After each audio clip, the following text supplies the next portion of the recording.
Well, longer jail sentences are coming for reckless drivers who cause serious injuries to others.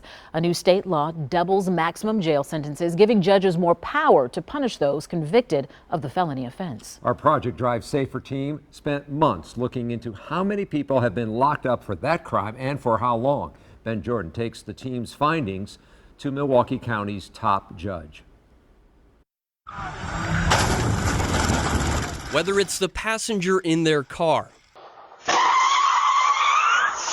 a victim in another vehicle, or a person crossing the street, reckless drivers who cause serious injuries are the main target of a new state law. How much will this help? That remains to be seen. Milwaukee County Chief Judge Carl Ashley commends the legislature's effort. Does it give us more tools?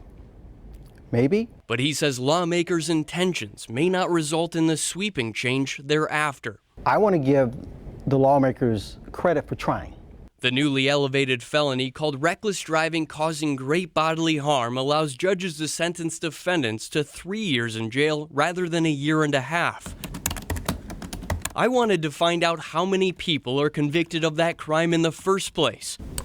So I requested those records from the court system, asking for each conviction from 2019 through last year.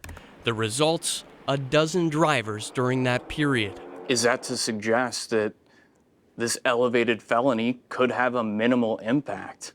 As regards to going from an I to an H, it's very de minimis for criminal judges as far as those kind of cases. Let's take an in-depth look at those 12 convictions. 6 involved that felony alone.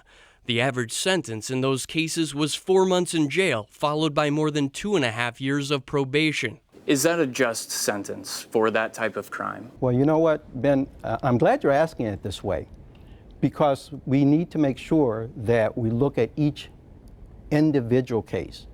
What was going on? Was that someone with a first offense, no priors?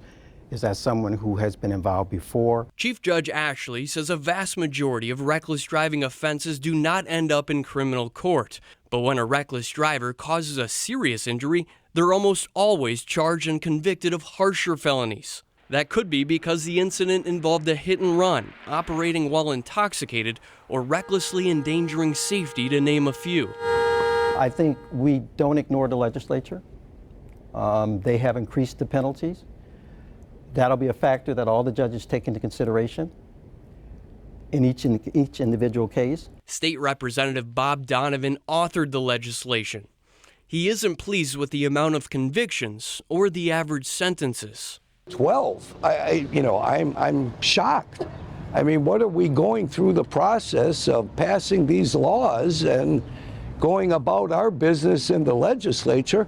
We wanted to provide these tools to our judges to begin to hold people more appropriately accountable. So that's not happening. Something needs to change.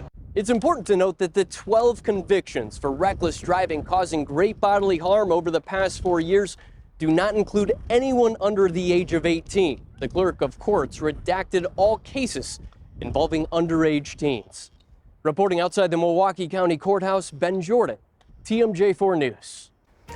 Project Drive Safer is TMJ4's year-long commitment to combating reckless driving, and we want you to join the conversation. So come out June 1st from 6:30 to 8 at Riverside University High School in Milwaukee. The conversation there will focus on solutions. Now, the event is free, but you do need to register. So all you have to do is scan the QR code you see right there on your screen for more information.